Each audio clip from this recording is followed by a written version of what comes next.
Dragi moji pratitelji, dobro mi došli u kanal Kornelija priče.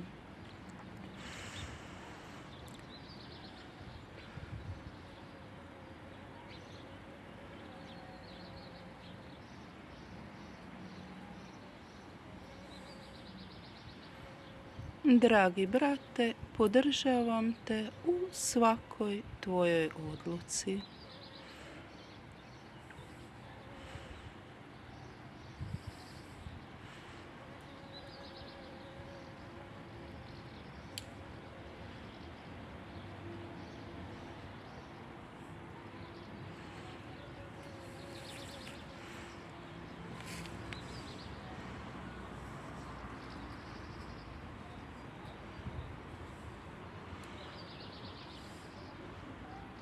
Do sljedećeg susreta.